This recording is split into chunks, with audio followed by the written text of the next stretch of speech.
अब तो वडोदरा शहर से आए दिन सड़क हादसों की खबरें सामने आने लगी है। तब आज फिर अकोटा इलाके से ऐसी ही एक खबर सामने आई है।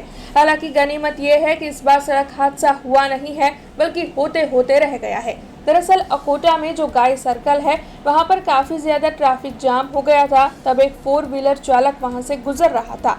उसने साइकिल सवार को बचाने की कोशिश की, जिसकी वजह से उसकी गाड़ी जाकर डिवाइडर से टकरा गई, जिसकी वजह से गाड़ी को काफी नुकसान हुआ। लेकिन साइकिल सवार बच गया और गनीमत ये रही कि गाड़ी में सवार किसी को भी कोई नुकसान नहीं हुआ है।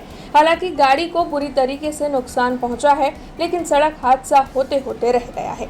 अकोटा विस्तार उर्मी गाय सर्कल 4 रस्ता શું ઘટના બની હતી?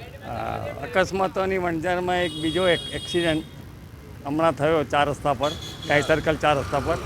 એક સાયકલવાળા બચારા જતા હતા, એને બચાવવા જતા આ લોકોને થયો અને એ ડિવાઈડર પર અથડામણ થઈ ને એનું આગળનું રાઈટ સાઈડનું વ્હીલનું એક્સલથી માંડીને બધું ઓઇલ લીકેજ ને બધું તૂટી ગયું, એટલે વચ્ચે બ્રેક થઈ ગઈ, એટલે ગાડી ચાલતી નથી ને સંપૂર્ણ સારું એવું નુકસાન થયું છે એમને અને બધા અંદરવાળા તો બચી ગયા છે.